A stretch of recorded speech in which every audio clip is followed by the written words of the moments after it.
সামনেই শেষ দফার ভোট। এই কটা দিন পের করে তারপর নয় ঘুরে আসুন পাঁপড় খেতি থেকে। নামটা শুনে অদ্ভুত লাগলেও জায়গাটা কিন্তু অসাধারণ। এখানে অধিকাংশ পর্যটকরা যান পিকনিক করতে। এই পাহাড়ি অফবিট ডেস্টিনেশন উত্তরের ডুয়ার্সের কালিম্পং এবং জলপাইগুড়ি জেলার মালবাজার মহকুমার সঙ্গে সংলগ্ন এলাকায় অবস্থিত। এই অঞ্চলে ব্রিজের নিচ দিয়ে বয়ে চলেছে চেল নদী। শান্ত শীতল পরিবেশ, আর যে দিকেই তাকাবেন শুধু সবুজে ঘেরা পাহাড়। এই পাহাড়ি পরিবেশে পিকনিক করার মজাই আলাদা। এখানে দেখতে পাবেন একটি জলপ্রপাতও।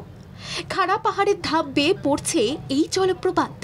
এই পাহাড়ি উপত্যকায় কান পাতলেই শোনা যায় নানা অজানা পাখিদের মুখরিত ডাক। দূরের গ্রামগুলি দেখলে আপনার মন ভালো হতে বাধ্য। নদীর ধারে রয়েছে বড় বড় আকারের পাথর। সেই পাথরের উপর রয়েছে একটি ছোট্ট হনুমান মন্দির। পাথরের গায়ে ধাপে ধাপে সিঁড়ি বেয়ে উঠে আপনি যেতে পারবেন এই মন্দিরে। স্থানীয়দের কাছে এই উপত্যকা ফাফার খেতি নামেও পরিচিত। আর কয়েকদিনের মধ্যেই বর্ষা ঢুকে যাবে পঙ্গে।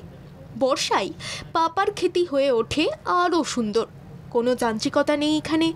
চেল নদীর পাশ দিয়েই খাড়াভাবে দাঁড়িয়ে রয়েছে গরুবাথান পাহাড়। কিভাবে যাবেন? ট্রেনে করে আপনাকে পৌঁছে যেতে হবে শিলিগুড়ি। সেখান থেকে শেয়ারে গাড়ি ভাড়া করে পৌঁছে যান এই পাহাড়ি পিকনিক ডেস্টিনেশনে। এখানে থাকার জন্য কয়েকটি হোমস্টে রয়েছে। এই সমস্ত ছোট ছোট বাড়িগুলি সাজানো রয়েছে নানা ধরনের অর্কিড দিয়ে।